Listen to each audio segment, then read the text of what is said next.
voilà. Vous avez loupé. Donc on recevait ce matin pour la lecture Pierre Assouline sur son dernier livre qui s'appelle Le Nageur, histoire absolument... je ne vais pas vous en parler puisque ça va être l'objet du débat.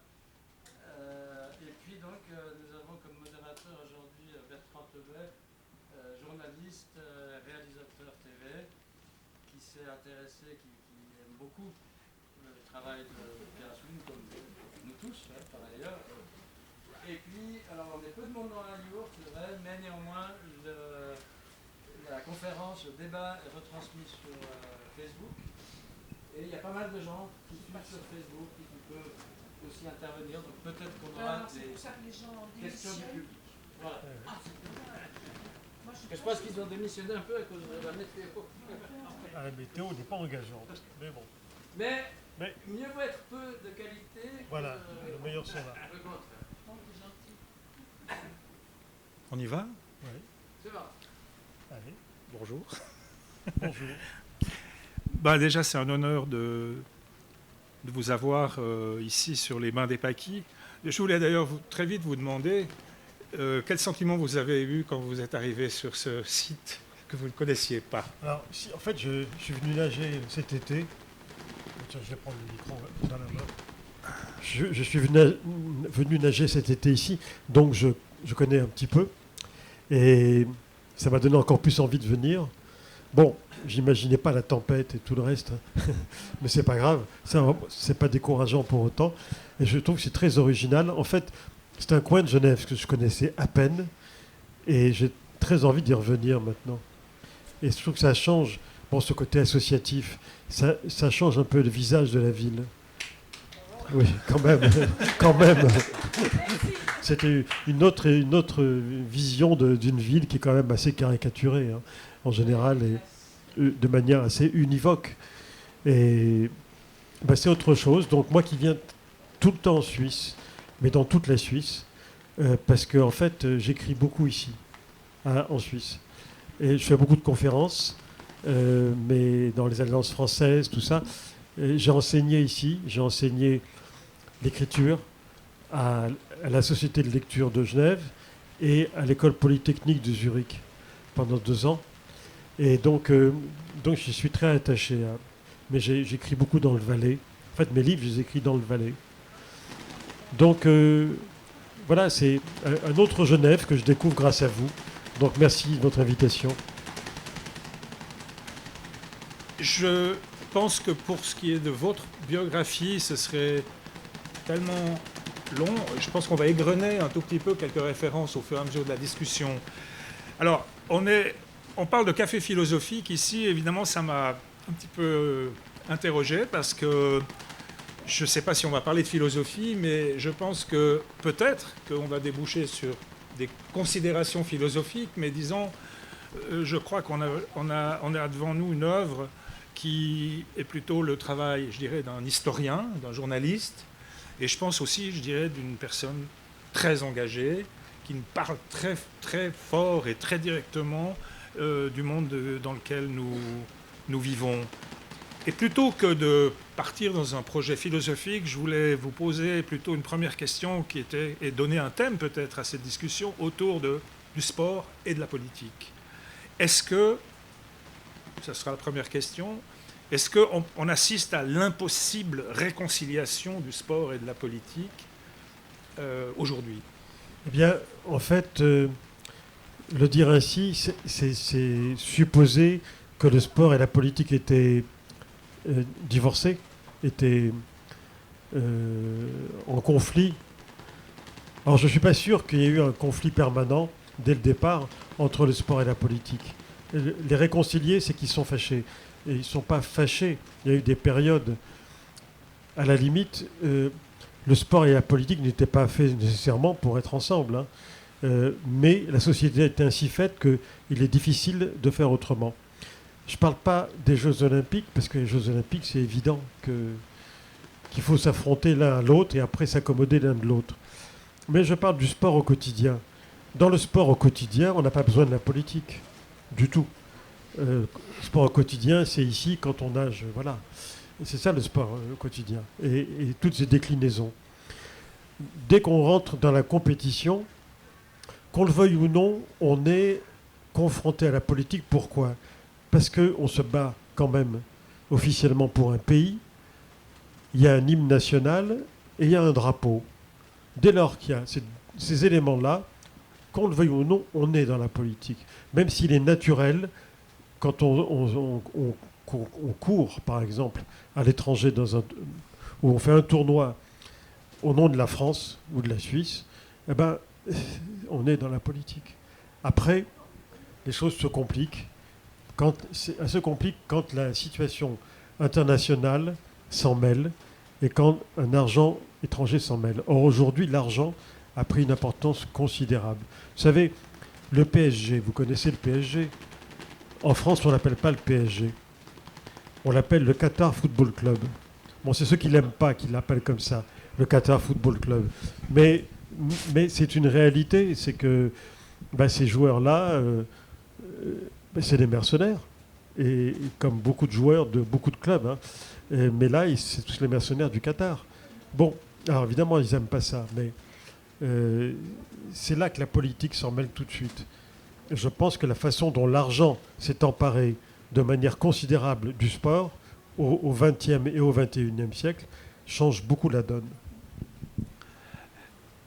En fait, je faisais allusion, et ça renvoie à votre livre, à des sportifs, et pour le cas de votre livre, Alfred Nakache, le nageur, est-ce qu'on peut dire qu'il a servi la propagande de son époque ? La propagande du sport, oui. Mais je ne sais pas si vous faites allusion à une autre propagande, mais celle du sport sans aucun doute. Tout grand sportif est enrôlé par la politique du sport national. C'est normal. Alors lui, ça s'est corsé, si je puis dire, parce qu'au début de l'occupation en France, il a été ostracisé comme juif, et paradoxalement, le ministre des Sports de Vichy, Jean Borotra, grand tennisman, l'un des mousquetaires du tennis français, Jean Borotra, non seulement l'a pris sous son aile, parce qu'il disait c'est notre plus grand sportif, mais il lui a fait faire une tournée de propagande, justement, avec d'autres sportifs, des nageurs surtout, dans toute la France et aussi dans l'Empire français, pour dire, voilà, la fierté de la France, c'est son sport. Alors, la révolution nationale du maréchal Pétain fera que le sport se développera grâce à des gens valeureux, etc., avec des valeurs sportives qu'il faut honorer. Mais dans ce sens, oui, ça sert à une propagande. Mais, j'allais dire, c'est inévitable. Sauf à prendre le maquis et à sortir tout de suite, à s'extraire. Mais si on reste dans une structure, c'est très difficile d'échapper. Teddy Riner a été le porte-drapeau de l'équipe de France aux Jeux Olympiques. Bon, quand il y a un drapeau et qu'il y a un hymne national, c'est de la politique. C'est ça qu'il faudrait se dire. Je sais qu'il y a une vieille utopie, comme quoi on pourrait faire des tournois, des jeux, des championnats, sans drapeau, sans hymne, uniquement des sportifs. Mais c'est pas possible. Les pays investissent des sommes folles pour soutenir des athlètes. Donc on ne peut pas imaginer... ou alors on le fait à titre purement individuel. Voilà, mais c'est autre chose. Je fais vite un petit tour avec quelques questions, puis peut-être on pourra interagir. Vous aimeriez poser une question ? Je vous en prie. Automatiquement, est-ce que par exemple, sans drapeau et sans hymne national, les sportifs russes peuvent participer aux Jeux Olympiques C'est le cas, en principe, parce que la question a été posée et elle est d'actualité. Elle n'est pas réglée complètement. En principe, ils seront les athlètes russes et biélorusses seront admis aux Jeux Olympiques de Paris, mais pas au nom de la Fédération de Russie, sans appartenance. Et s'ils gagnent, ce sera l'hymne olympique et le drapeau olympique. Mais ça peut encore évoluer. Hein. C'est satisfaisant. Non, mais ça peut évoluer. Imaginez encore que ça tourne encore plus mal que ce que c'est le cas entre la Russie et l'Ukraine. Alors, pour l'instant, c'est satisfaisant. Mais vous me faites penser qu'il y a un second problème qui se greffe. C'est un problème individuel de sportifs. Quand, par exemple, vous avez des sportifs, des judokas iraniens qui ont refusé de combattre en demi-finale avec un judoka israélien, qui est le numéro 2 mondial des poids lourds. Bon, eh ben, il a été éliminé. Vous avez une grande athlète ukrainienne récemment qui a refusé de serrer la main. Alors je ne sais pas si c'est en escrime, qui a refusé de serrer la main d'une escrimeuse russe. C'est une décision individuelle. Là, je sais que c'est du cas par cas, parce que l'escrimeuse avait posé le problème au président de la Fédération olympique d'escrime, la veille. Elle lui a dit, si je gagne, je ne lui serre pas la main. Est-ce que j'ai le droit? Est-ce que je serai exclu des suites de la compétition? Il a dit, il n'y a pas de problème. Elle a fait ça comme ça. Elle a laissé la main tendue de la Russe et ça a été un pataquès terrible. Ça a fait scandale. Il a fallu... elle a dit, écoutez, moi j'ai le droit. On m'a autorisé, alors il faudrait savoir. Et au bout d'une semaine, on lui a donné raison. Mais pour vous dire, c'est du cas par cas. Et ça va se reproduire, hein, à tous les coups. Vu le nombre de conflits qu'il y a dans le monde aujourd'hui, vous pouvez être certain qu'au Jeu de Paris, il va y avoir des problèmes. C'est impossible autrement. Je reviens à Alfred Nakache, qui, j'allais dire, qui additionne quand même beaucoup on va dire, son identité est d'emblée quand même assez problématique pour beaucoup de gens. Vous m'avez précisé exactement quel était le statut de sa communauté à Constantine, mais quand même il arrive en France, arabe, juif, fait des études, s'entraîne pour la compétition en natation, gagne des meetings extraordinaires, devient champion d'Europe, etc. Mais néanmoins, dans le livre, on a justement l'impression, on a cette tension permanente. Il est sollicité, il est invité. Un jour, les gens l'adorent, 3 ans après, les gens le rejettent. Il y a cette espèce d'ostracisme comme ça qui s'insinue peu à peu dans sa vie. Est-ce que c'est un cas particulier ou est-ce que c'est le fait, c'est ça aussi que je voulais vous demander, que c'est un homme qui a fait des études, donc qui a, je veux dire, acquis des bases de langage qui vont peut-être l'aider aussi à mieux communiquer ou à mieux exprimer ses sentiments. Alors, il a fait des études pour être professeur de gymnastique, hein, d'éducation physique. Ce qu'il était, c'était son métier. Mais c'est surtout quelqu'un qui a des valeurs. Et ces valeurs, elles lui viennent du milieu familial. C'est très important. Moi, je tiens que, et c'est un peu l'esprit de mon livre, et c'est ce que j'aime, non pas prouver, mais montrer, c'est que des sportifs de haut niveau, des grands athlètes, il y en a beaucoup. Dans l'histoire du sport, il y en a beaucoup. Et même aujourd'hui, il y en a beaucoup. Mais qu'est-ce qui fait la différence entre un grand athlète et qui est un peu la masse des grands athlètes et quelques-uns, dont Nakache faisait partie, dont à mon avis Teddy Riner fait partie aujourd'hui, et quelques autres, c'est justement les valeurs. C'est-à-dire un certain esprit, un supplément d'âme, qui fait qu'on dira de lui, c'était quelqu'un de bien, c'était un type bien. On ne peut pas dire ça de beaucoup de gens. Hein. Un type bien, c'est énorme, énorme. Et ces valeurs, elles ont été transmises par sa famille. C'est-à-dire des valeurs républicaines, des valeurs humanistes, etc. Et donc, ce n'est pas tellement les études qui ont fait le plus important, même si ça a compté, c'est cette transmission. Il y a des choses qu'on ne fait pas. Vous savez, il y a une phrase d'Albert Camus, autre pied noir d'Algérie, comme lui, qui est dans son livre qui a consacré à son père, puis à son professeur, son instituteur. Et cette phrase, c'est « Un homme, ça s'empêche ». Un homme, ça s'empêche, ça veut dire quoi? il y a des choses qu'on ne fait pas. Il y a des choses qu'on ne fait pas. Voilà, en temps de guerre, ça paraît évident qu'il y a des choses, il y a des limites à ne pas faire. Et un homme, ça s'empêche.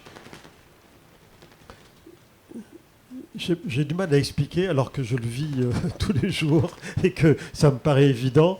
Mais vous savez, c'est le genre de phrase lumineuse en 2 mots, parce que je vous vois un peu incrédule. Je sais pas. Pas incrédule, mais intéressé. Oui, oui. Mais si je devais donner un exemple, j'essaie de chercher un petit peu. Il y a plein de procès maintenant à propos des viols et des incestes. Il y en a tout le temps, puisqu'il y a des livres qui sortent, etc. Et là, dans ces procès-là, on entend cette phrase. Il y a toujours un avocat ou une avocate pour dire « Oui, monsieur, vous avez une pulsion très forte qui vous a poussé vers cette femme très attirante. » Oui, un homme, ça s'empêche. Vous voyez ? C'est là que ça veut dire quelque chose. C'est qu'on n'est pas obligé de céder à ses pulsions. On n'est pas obligé de violer, mais on n'est pas obligé non plus de tuer quelqu'un ou de prendre le risque de tuer quelqu'un, souvent une femme, quand on est un homme, etc. Donc, je ne sais plus pourquoi je disais ça, mais c'est à ça que je pensais. Mais parce que...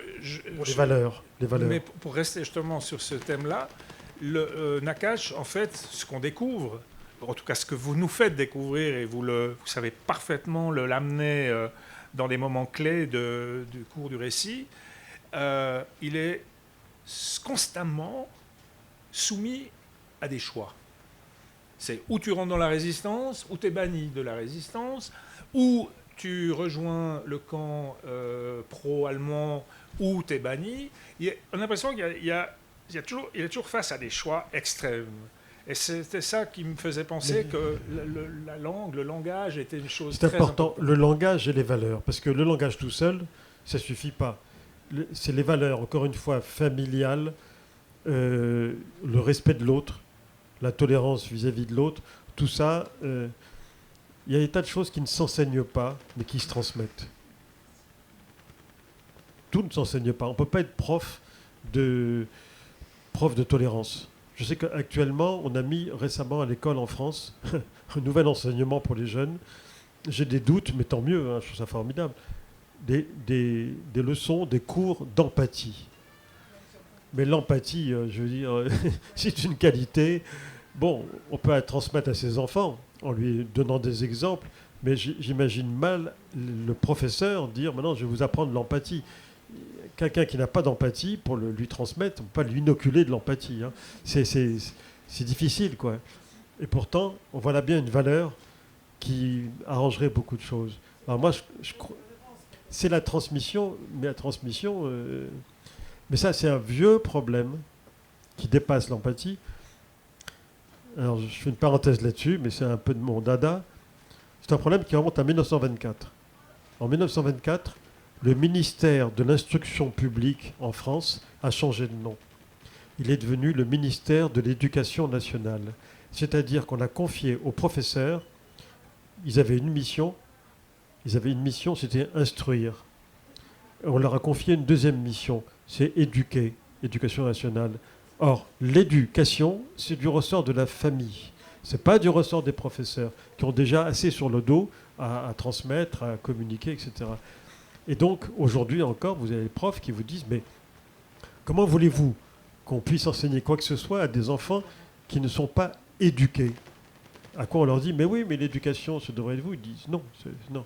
Si ce n'est pas fait à la maison, je ne peux pas leur apprendre la politesse, le respect de l'autorité, enfin tout ce minimum qu'on apprend à 2-3 ans déjà, ne pas parler de manière intempestive, etc. etc. quoi. Et donc, aujourd'hui, on a beaucoup de problèmes.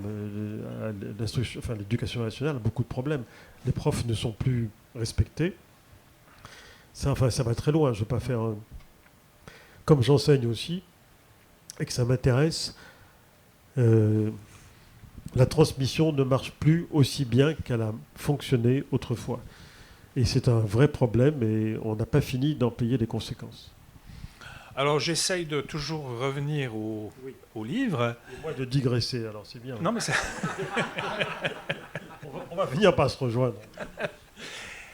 Est-ce qu'il y il y a une chose, j'ai un petit peu regardé sur Internet, etc. Et je vois que sur toutes les années qui précèdent la guerre, et puis au-delà de l'épisode de la déportation, il y a toujours eu une presse extrêmement importante autour d'Alfred Nakache. Et on se dit que être journaliste à cette époque-là, c'était pas seulement relater l'exploit, mais est-ce que on a, comme vous avez étudié toutes ces archives, est-ce qu'on y voit, par exemple, le fait que Nakache est un exemple pour notre jeunesse? Est-ce qu'il est représentatif justement des valeurs dont vous parlez? Est-ce que le journaliste sportif ou autre qui écrivait sur lui à l'époque avait en quelque sorte cette double approche de la raison pour laquelle cet homme-là était particulièrement performant en sport? Oui, parce que la première chose, le sport était très populaire hein, dans l'entre-deux-guerres, les années 30. Autant en métropole que dans les colonies.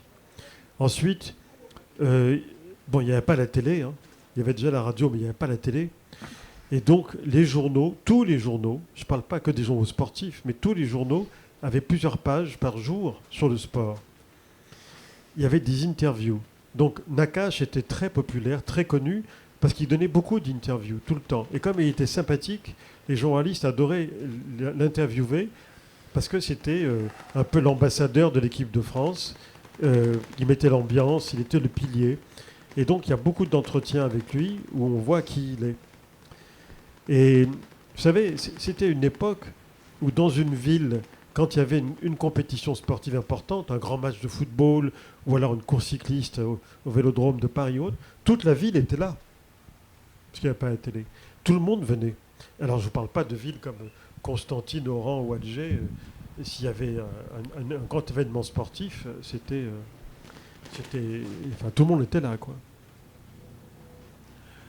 Cette même presse, elle a oscillé, elle a encensé, mais elle a aussi quelque part, à cause de la censure par exemple, changé son point de vue sur Nakache. Alors c'est pas... Oui, enfin pendant la guerre, l'occupation, oui. Ah oui, mais ça a été le cas pour beaucoup de choses, hein, puisque les journaux étaient censurés et que la presse collabo était désinhibée. Alors, c'est pas seulement qu'elle ait changé, c'est que justement la parole s'est désinhibée, puisque on pouvait se permettre, les lois avaient changé, et on pouvait se permettre de dire et d'écrire des choses qu'on ne se serait pas permis de dire avant, ni après. Mais ça, c'est pour l'ensemble de la société. C'est pas que vis-à-vis de Nakache, c'est vis-à-vis de beaucoup d'écrivains, d'intellectuels et autres. Ça a été... Oui, ça s'est désinhibé. Hélas, parce que la désinhibition, en l'occurrence, c'est par rapport au racisme, à l'exclusion, à l'antisémitisme et tout ça. Et donc ça a été dur, parce que à cette époque, la presse parisienne, collabo, lançait des appels au meurtre. Ça s'appelle des appels au meurtre. Donc il faut imaginer, hein, retrouver son nom le lendemain dans le journal, en gros caractère, non plus pour fêter un champion, mais pour dire mais qu'est-ce qu'il fout là encore en France, ce type-là devrait être mort ou déporté, etc. C'est pas la même chose que les réseaux sociaux aujourd'hui qui lancent des appels au meurtre, mais c'est anonyme, il n'y a personne derrière. Et puis, évidemment, hélas, il y a des gens qui écoutent ça, qui suivent ça, et parfois il y a un passage à l'acte, parfois. Mais quand ça apparaissait dans des journaux officiels, sous la plume de journalistes respectés et connus, ça avait des conséquences. À cela s'ajoute tout le jeu des rumeurs. Oui, mais ça aujourd'hui encore. Hein. Ça, c'est pas propre à l'époque. Et des rumeurs, il y en a eu sur lui, mais il y en a eu sur tous les sportifs. Et ça, c'est pas typique de Nakache.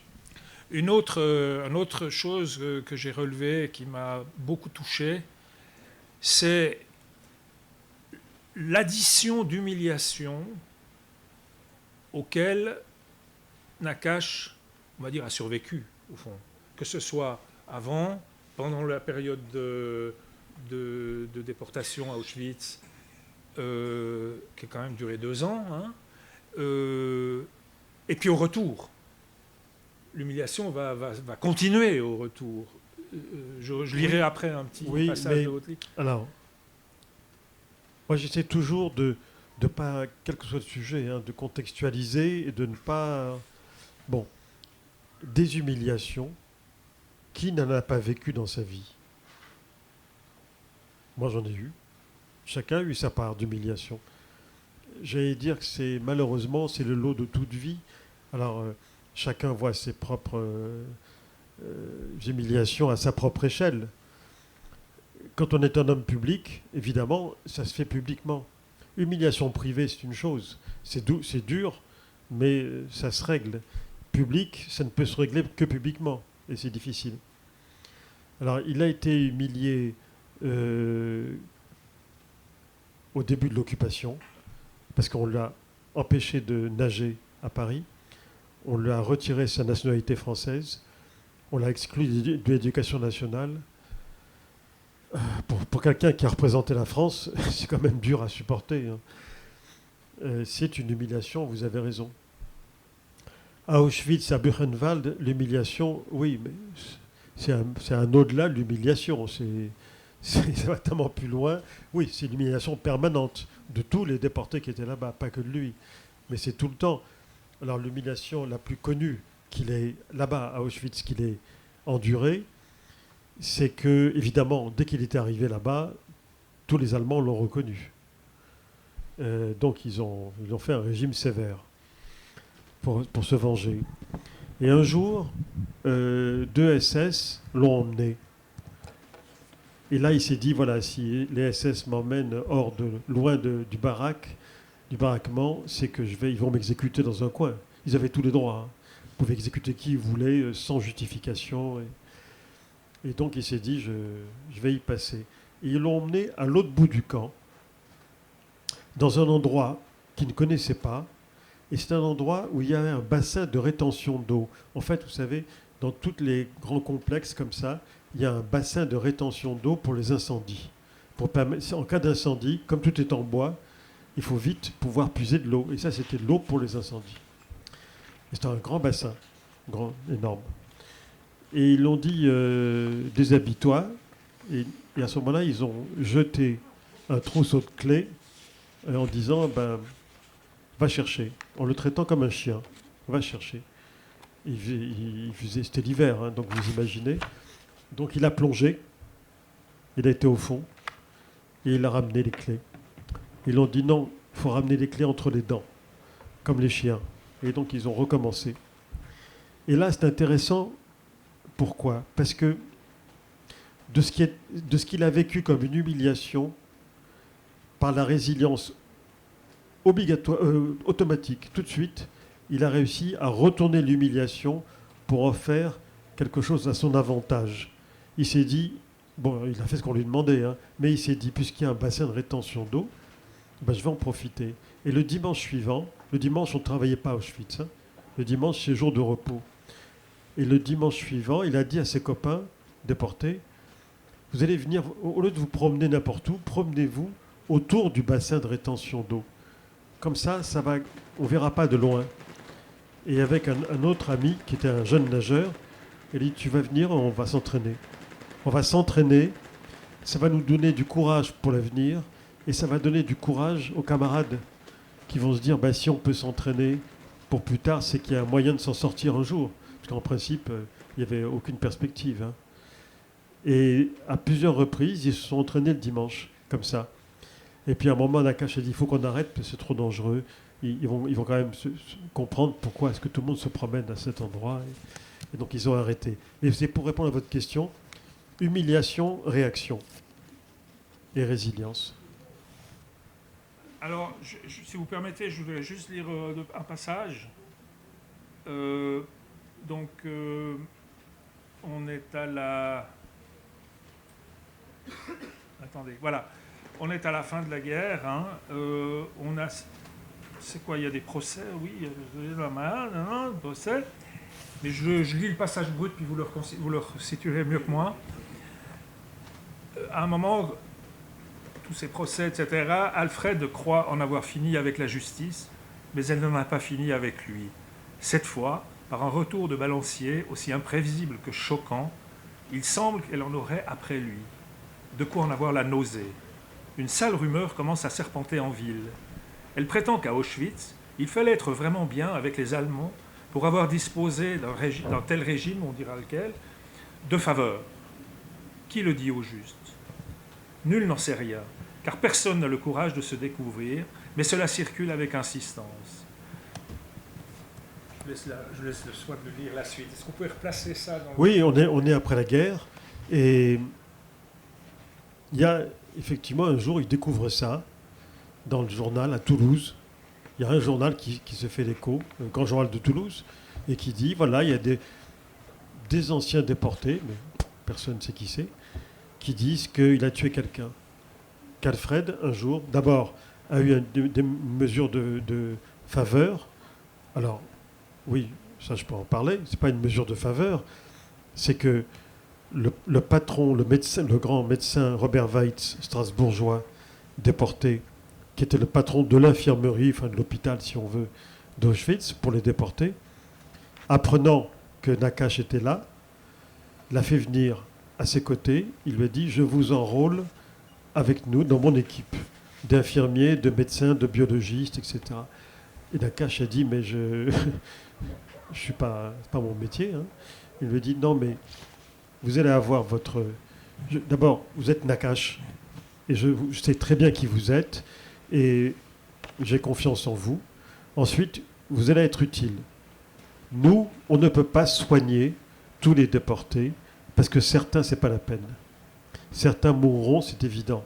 Donc on fait notre sélection à nous. On soigne ceux qui ont une chance de s'en sortir. Ben, ceux qui n'ont aucune chance de s'en sortir, vous allez les soulager. C'est-à-dire que, comme ils souffrent, vous allez les masser. Être le masseur de l'hôpital. Masseur kiné. Parce que vous savez ce que c'est, vous êtes un grand sportif, vous avez souvent été massé, etc. Donc vous savez comment ça marche. À vous de soulager leur douleur. Et voilà. Et c'est ce qu'il a fait pendant 18 mois. Il a été... bon, c'est sûr que quand on travaillait à l'hôpital, c'était un peu moins atroce que quand on cassait des pierres toute la journée et qu'on se cassait le dos avec un marteau de 10 kilos. C'est sûr. Mais d'une part, il n'a rien demandé. D'autre part, tout le monde essayait d'avoir comme ça des choses. Voilà. Il y avait des sportifs, alors je ne parle pas de nageurs, mais des boxeurs qui étaient déportés, des juifs. Et notamment le champion du monde poids coq, Young Pérez, juif tunisien, qui était un grand ami de Nakache, là-bas au camp. Ils ont fait connaissance au camp. Eh bien, celui-là, il a été mobilisé en permanence pour livrer des combats de boxe contre des gardes SS. Tout ça parce que le commandant du camp et les SS adoraient la boxe. C'est les fans de boxe. Donc il y avait un vrai ring de boxe, une vraie salle d'entraînement. Et quand on y participait, ben évidemment, on avait, au lieu d'avoir un morceau de pain par jour, on en avait 2. Bon, ça n'a l'air de rien, mais ça peut sauver une vie. Hein. Bon, de l'autre côté, à force de donner des coups et d'en prendre, il était complètement... Et il est mort pendant la marche de la mort, dans les bras de Nakache, parce qu'il n'en pouvait plus. Bon, tout ça, ce sont des régimes de faveur. Mais à la limite, c'est pas ça. Quand il a demandé de quoi on m'accuse exactement, on lui a dit, on vous accuse d'avoir tué un capot à Auschwitz. Et en fait, il dit, c'est pas ça. Il dit, une fois, j'ai ramené de l'hôpital un morceau de pain que j'ai donné dans ma baraque à un garçon qui était en train de mourir. Et dès que je lui ai donné, le capot est venu, il lui a volé, il l'a pris pour lui. J'ai pas pu résister, j'ai sauté au cou du capot et je l'ai étranglé, mais mes camarades sont venus et m'ont empêché de le tuer. Il n'est pas mort. J'ai voulu le tuer, mais il n'est pas mort. Et de toute façon, des histoires comme ça, là-bas, avec les capots, il y en a eu tout le temps. Donc cette histoire s'est éteinte du jour où il a été voir le journal en disant s'il y a un problème, je vais affronter la justice. Donnez-moi les noms de ces gens-là. Et la rumeur s'est complètement dissipée.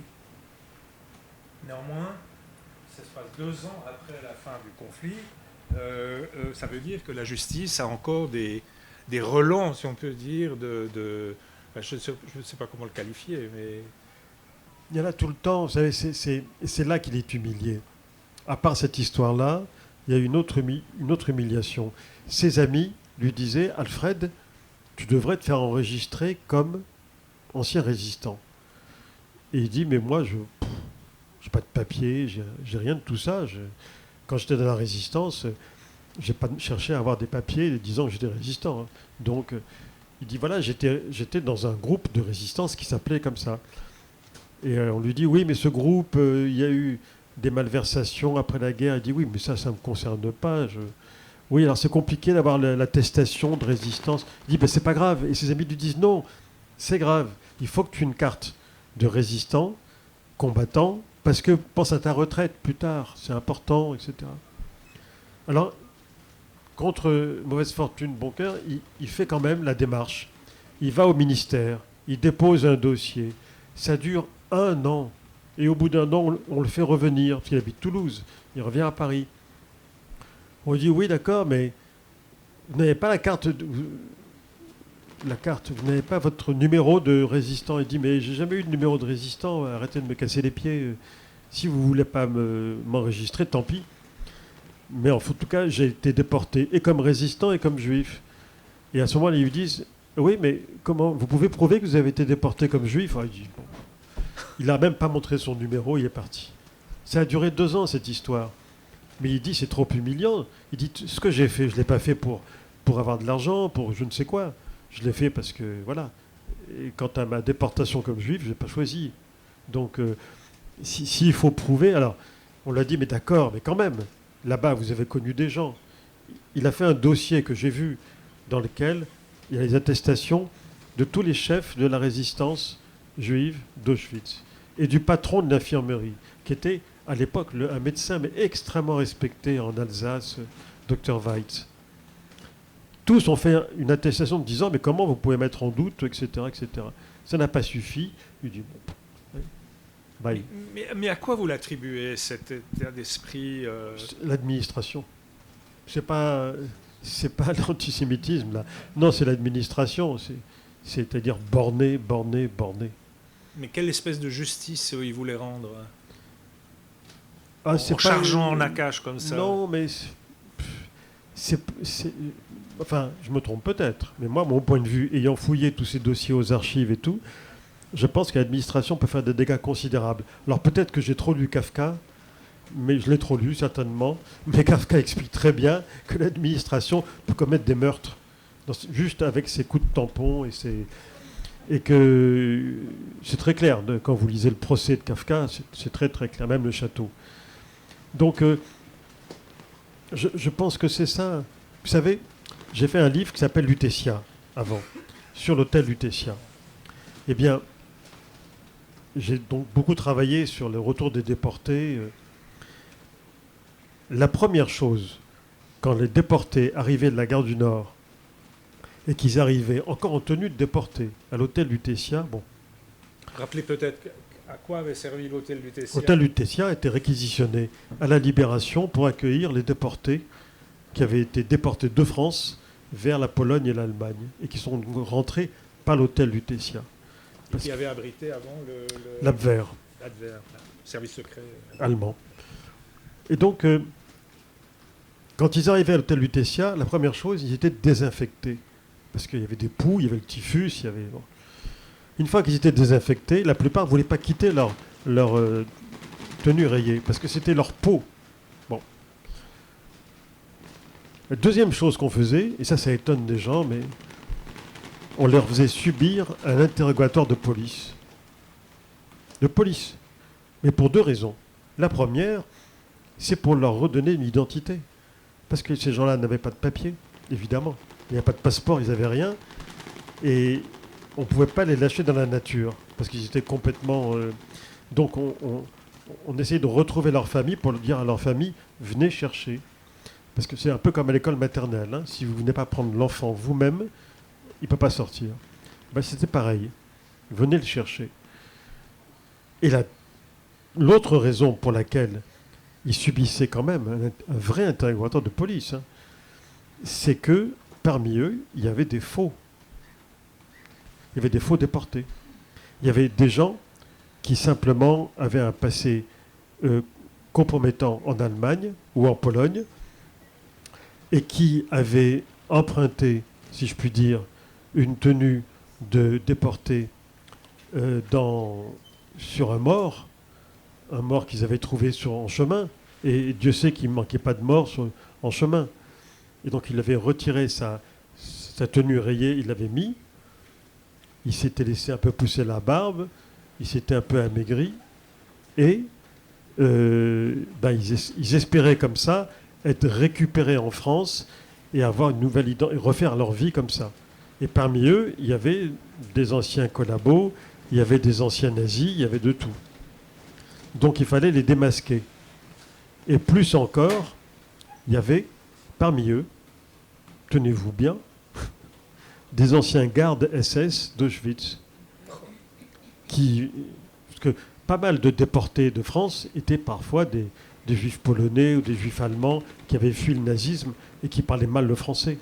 Donc c'était crédible. Quelqu'un qui avait un accent très fort, allemand ou polonais, et qui... Bon. Eh bien, pour ce qui est des SS, il y avait un moyen très simple de les identifier. On les obligeait à lever le bras. Car les SS, tous, avaient là, sous le bras, à l'aisselle, leur groupe sanguin tatoué. Pourquoi ? Parce que c'était le privilège des SS d'être transfusés avant n'importe quel Allemand en cas de blessure. C'est-à-dire que pendant la guerre, et voilà, un SS en uniforme ou en civil, peu importe, était blessé, il allait dans n'importe quel hôpital, il soulevait le bras, il avait droit à avoir une transfusion sanguine. Alors que d'autres attendaient parfois des jours et des jours. C'était un privilège. Sauf que ce privilège, à la Libération, c'est devenu un handicap. Parce que c'est impossible à enlever. Et parmi les faux déportés, on en a vu qui s'étaient fait tatouer à la hâte un numéro de déporté. Sauf qu'ils ont fait n'importe quel numéro. C'est la raison pour laquelle, au Lutetia, avec la police, il y avait 1 ou 2 comptables juifs d'Auschwitz. On avait pris des comptables pour faire les numéros. Pourquoi ? Parce que les numéros de matricule, c'était pas n'importe quoi. C'était des chiffres qui, pour ceux qui avaient le code, révélaient la provenance, le jour et la date exacte d'arrivée au camp. C'est pas un numéro par hasard. Et ceux qui s'étaient fait tatouer n'importe quoi, ben ça se voyait tout de suite, c'était des faux. C'était une digression de plus. Très bien. Est-ce qu'il y aurait des questions ? Alors, je ne sais pas quelle heure il est d'ailleurs, mais tu nous dis. Hein, on a toute la journée. 3 heures, ok. Encore une demi-heure. Alors, je fais un petit saut là, un petit saut périlleux, mais une fois rentré, il s'installe donc, Alfred Nakache s'installe à Sète, je présume, hein. Et puis il y a des repas de famille, il y a des rencontres avec des amis, on se voit, etc.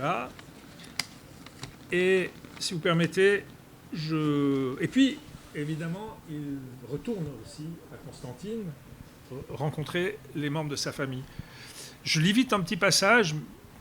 Je vous laisse le recadrer et le commenter. Un vendredi soir, lors de Shabbat, il se retire de la salle à manger pour s'isoler un instant. Le père de famille envoie l'un de ses fils pour le ramener à la table. Lorsque celui-ci le retrouve, il est prostré sur le balcon du salon, la tête dans les mains, le corps secoué dans un long sanglot, le visage baigné de larmes. Comme il tente de le consoler avec l'aide du Tout-Puissant, Alfred réagit d'une question pleine de violence contenue. « Mais il était où, votre Dieu, lorsque nous pourrissions à Auschwitz ?» Ça, c'est quelque chose qu'on a souvent entendu après la guerre, hein. Des gens, pas seulement des juifs, des chrétiens aussi, qui étaient croyants avant la guerre et qui, au retour des camps, ont cessé d'être croyants. Parce qu'ils disaient, on n'a pas vu Dieu, quoi. À partir du moment où Dieu permet tout ça, c'est que c'est pas le bon. Ou alors c'est qu'il n'existe pas. Ou alors, en tout cas, on ne peut pas continuer comme avant. D'autres, au contraire, y ont vu une telle humanité, non pas du côté du bourreau, mais du côté des victimes, dans la solidarité, dans l'entraide, dans l'empathie, que justement, avec cette expérience humaine, en revenant de tout ça, ils ont trouvé la force et la ressource pour croire davantage. Ça ne peut pas se discuter. C'est très personnel. Il n'y a pas de jugement à porter, évidemment. Mais j'ai rencontré, parce que j'ai interviewé énormément d'anciens des camps, pour l'UTESIA notamment. Vous trouvez tous les cas de figure, tous les cas d'espèce. Ils sont tous respectables et ils sont tous justifiables et compréhensibles. Enfin, pour moi, en tout cas, je n'avais pas de doute, hein, dans ce qu'ils disaient. Qu'ils aient cessé de croire ou qu'ils aient cru davantage encore à leur retour. Certains même passant de l'athéisme d'avant-guerre à la croyance après-guerre, avec cette étape par les camps. C'est... Soit ils perdaient la foi. Moi, j'étais élevée par quelqu'un qui a passé par Auschwitz et Buchenwald, et il me disait toute mon enfance, Gott mit uns, c'est sans Dieu. Plus de foi après les camps de concentration. Gott mit uns, Dieu avec nous, c'est quand même sur le ceinturon des SS, hein. Ouais, c'est ça. De l'armée allemande et des SS. Donc les dieux étaient de l'autre côté. Il a été annexé de l'autre côté. C'est pas pareil. Il n'était pas de l'autre côté, il a été annexé. Vous savez, c'est un peu comme Nietzsche et Wagner, hein. On parlait de Nietzsche tout à l'heure à table. Nietzsche a été annexé. L'Ubermensch nietzschéen, c'est pas du tout la race supérieure aryenne. C'est pas ça. Mais ce sont les nazis qui l'ont annexé. Donc, Au point d'ailleurs, juste pour la petite anecdote, au point que chaque soldat qui était enrôlé pour la Première Guerre mondiale recevait un petit livret avec des extraits de cette fameuse volonté de puissance, qui est évidemment une manipulation, en effet, oui.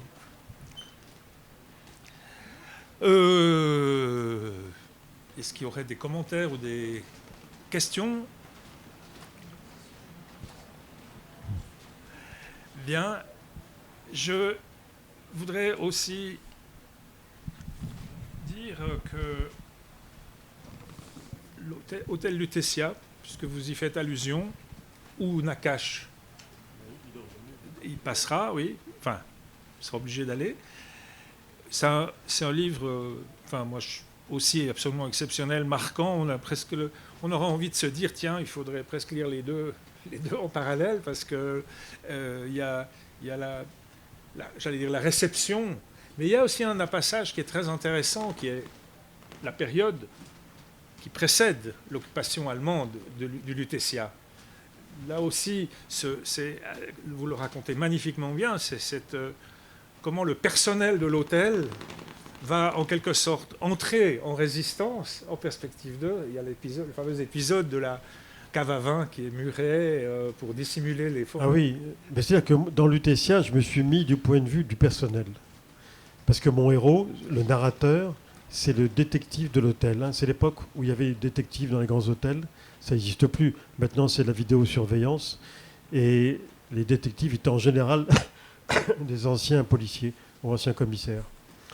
Et mon héros donc raconte tout ce qui se passe, grand palace, les grandes réceptions, etc. Mais arrive la guerre, et 39-40.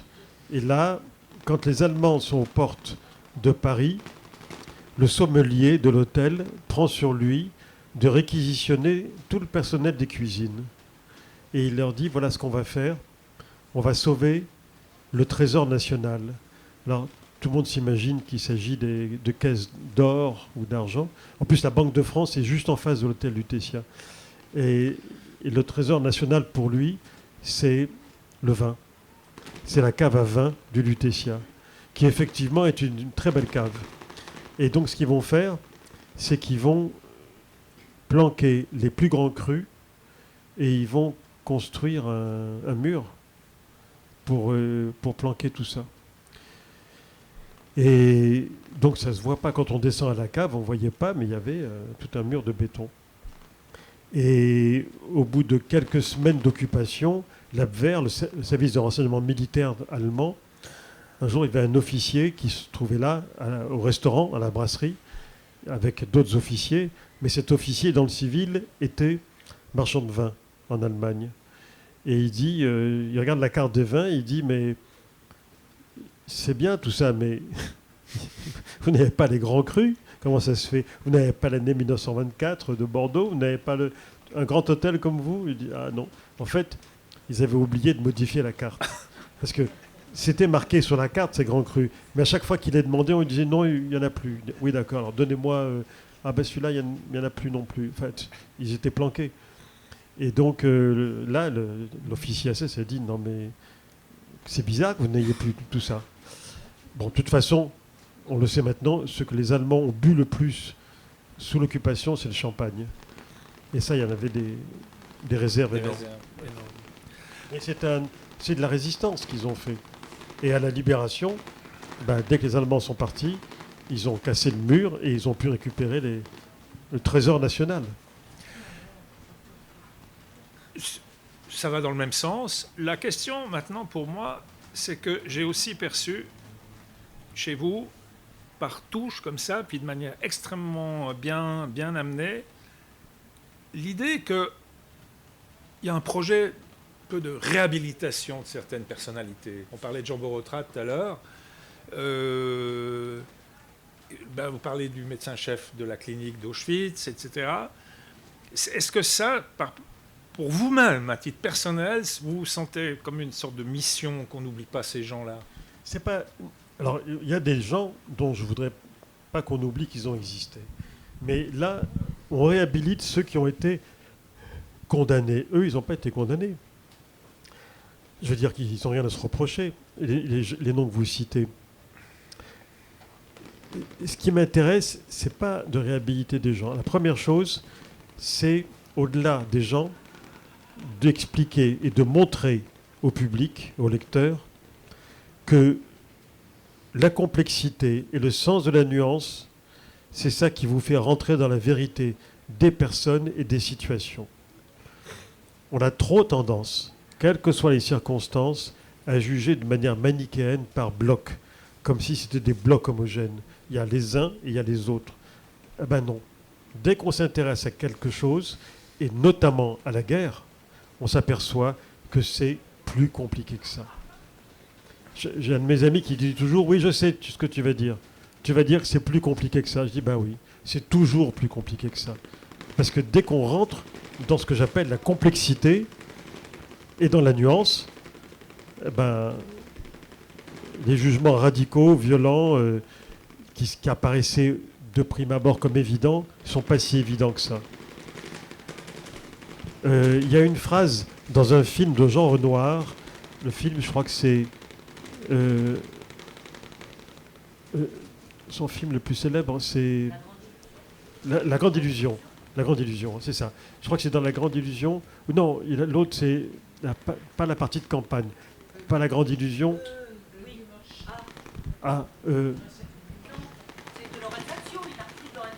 Oui, il se passe dans un château. Ça se passe dans un château avec Dalio qui est châtelain et je connais que ça. Excusez-moi, c'est...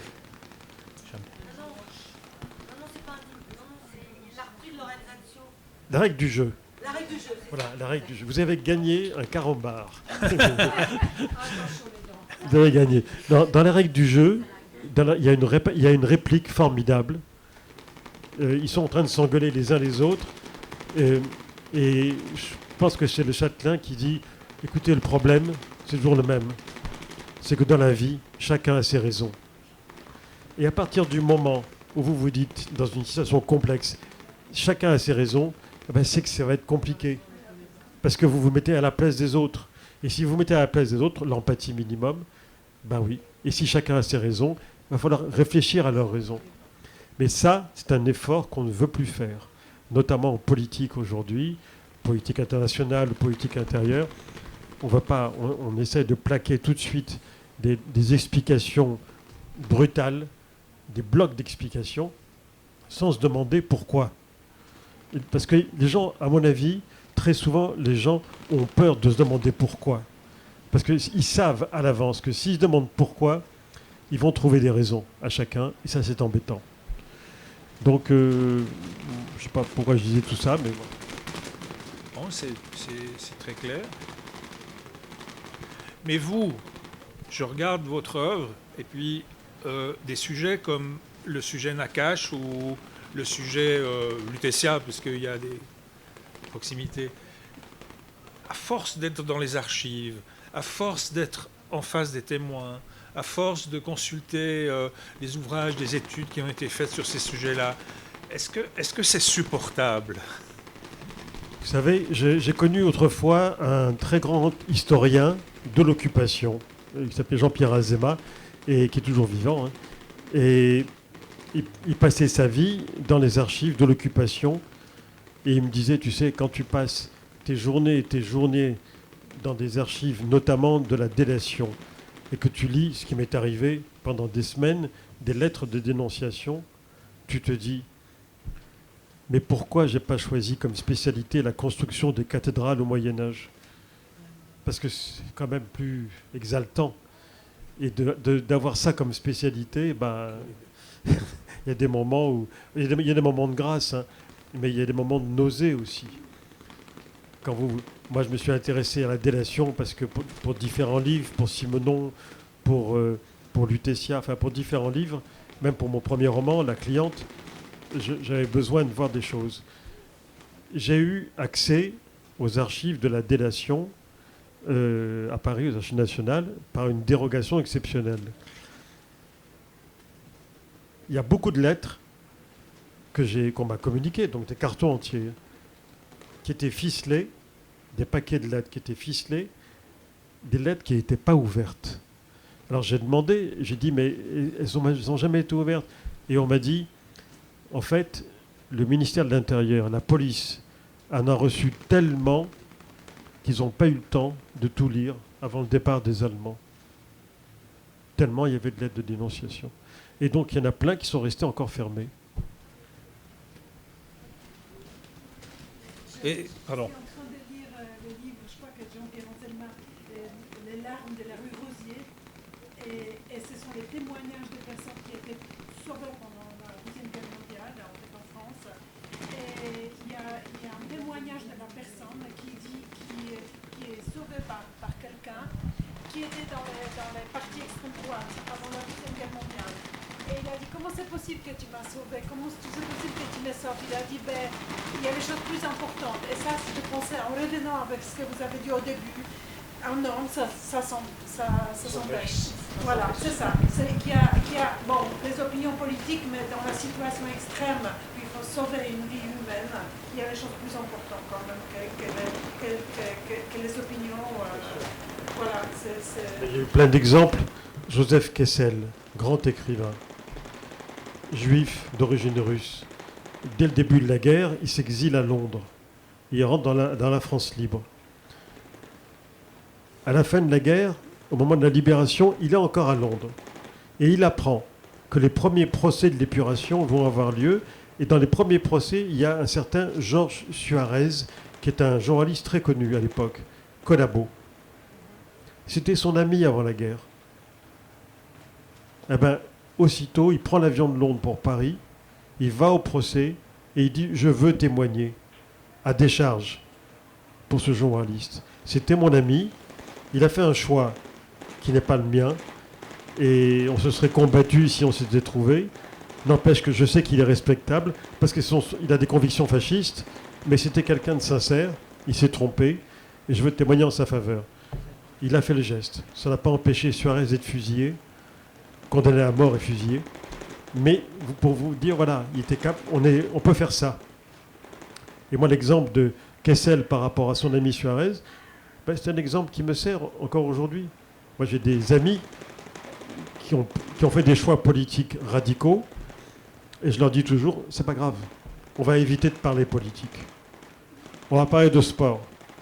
Parce qu'on ne va pas se fâcher. D'un ami de 40 ans, je ne vais pas me fâcher avec lui parce qu'il a pris un chemin opposé au mien. Non, je ne dis pas que c'est pas grave. Je ne veux même pas le convaincre. Je ne veux pas le convaincre. Alors, de temps en temps, on s'engueule. Hein. On est un petit club comme ça. Mais les qualités humaines, les valeurs humaines sont plus importantes que les valeurs politiques. Alors pour aller dans l'exemple de Kessel, je repensais au carnet de Hans Junger. À la Libération, enfin, quand il est retourné en Allemagne, il a quand même été défendu par Bertolt Brecht. Il était quand même communiste. Donc je pense qu'il y avait quand même des... Mais parce que Junger a bénéficié quand même de quelque chose de particulier. Les Allemands n'aiment pas tellement Junger. Hein.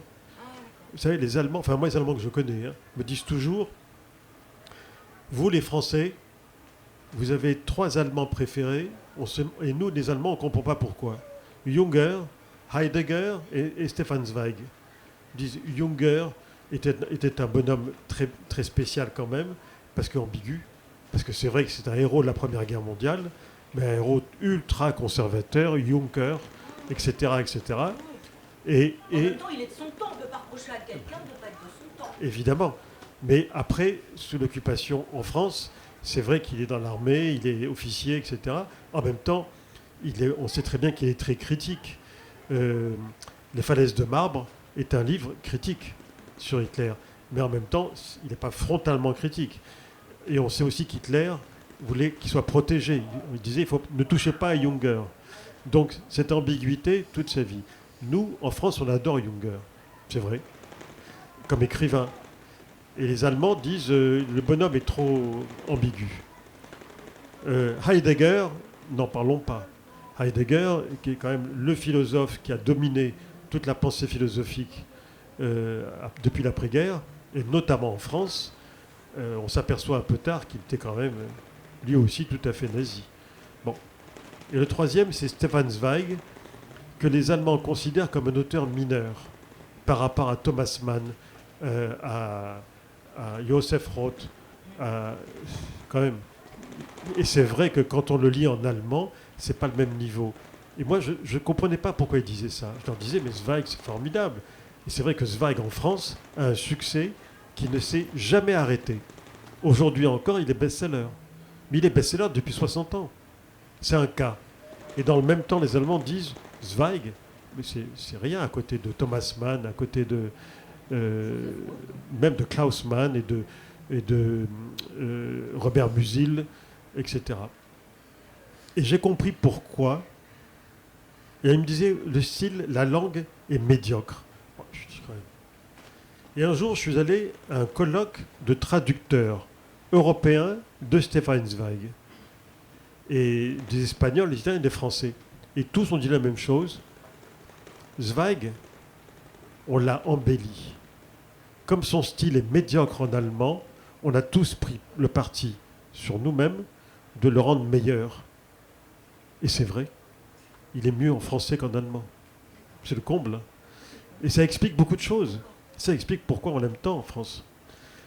Parce que sinon, il y en a quand même d'autres. Hein. C'est pas...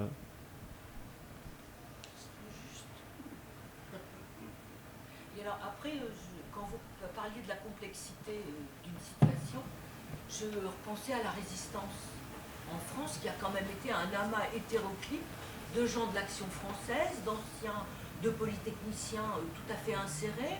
Enfin, là aussi, il y a eu une espèce de déclic. Donc je crois qu'à un moment donné, enfin, moi, ce que j'en ai ressorti parce qu'il y a un très bon documentaire qui passe sur la résistance en 4 volets. Et ce que j'en ai retiré, c'est, je crois qu'à un moment donné, il y a un déclic. Il y a quelque chose qui dit, non, ça ne correspond pas à ma conception de l'humain ou de l'humanité, donc je refuse.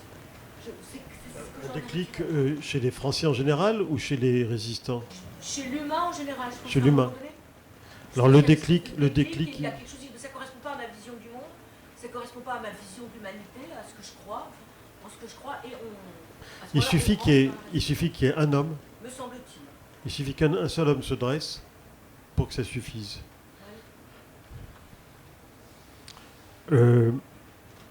Jean Moulin était préfet de Chartres, préfet d'Eure-et-Loire à Chartres. C'est le premier résistant de France. Vous savez quel a été son premier geste? Le suicide. Il a voulu se suicider. En juin 40, il a voulu se suicider. Il s'est suicidé. Non, il n'a pas voulu. Il s'est suicidé. Quand même, ça fait bizarre. Hein, comme acte de résistance, le principe, c'est le contraire. Mais il s'est suicidé alors qu'à ce moment-là, juin-juillet 40, les Allemands, ils n'en étaient pas à torturer les gens, ni rien. C'est après que c'est venu. C'est le premier acte de résistance du premier résistant de France. Peu après, le ministre de la Justice a demandé à tous les magistrats français de prêter serment au maréchal Pétain, chef de l'État. Tous ont accepté, sauf un qui s'appelait monsieur Didier, le juge Didier. Il a dit, mais c'est pas possible. La profession de magistrat interdit qu'on prête serment au chef de l'État. Ce qui est vrai, c'est interdit. Il y a une séparation des pouvoirs. Bon. Et on lui a dit, oui, d'accord, mais on s'en fout. Vous allez prêter. Il dit, non, je ne peux pas. Ma conscience me l'interdit. C'est le seul. Là, on se dit, mon Dieu, qu'est-ce qui a dû lui arriver? Ils l'ont arraché les dents une par une, après ils l'ont arraché les yeux, et après ils l'ont envoyé à Dachau. Ben non. Ils l'ont démis de ses fonctions, et il est allé à la campagne, dans sa famille, attendre que la guerre se termine. Et quand la guerre s'est terminée, la résistance est venue le voir en lui disant « Vous êtes un héros ». Il dit « Non, mais je ne suis pas un héros ». Il dit « J'ai obéi à ma conscience, c'est tout ». « Oui, mais vous êtes le seul ». Il dit « Je suis désolé, mais dommage, mais j'ai rien fait d'héroïque. Ma conscience m'empêchait de faire ça. Bon, qu'est-ce que vous voulez? Être président de chambre ?» Il dit « Ah non, non, mais non. » Je dis « Vous ne voulez pas être président de chambre? On vous donne ça. » Il dit « Non, il y a des grades à passer, il y a des étapes quand même. » « Ah bon? Mais alors qu'est-ce que vous voulez? » Il dit pendant les 4 ans où j'étais au vert, je n'ai pas travaillé, donc je voudrais qu'on rétablisse les 4 années dans ma retraite à venir. Et on l'a rétabli. Et il a fait une belle carrière normale en passant les étapes. Ça, c'est un exemple que je cite souvent pour dire il suffit qu'il y en ait un seul pour que l'ensemble soit... Et à chaque fois, très souvent, il y a une personne qui sauve l'honneur de l'ensemble. Je crois que c'est une belle conclusion. On pourrait prolonger encore longtemps, mais il y a beaucoup à digérer dans tout ce que vous nous avez proposé.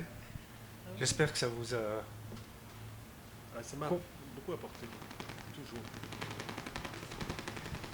C'était un plaisir. Merci infiniment.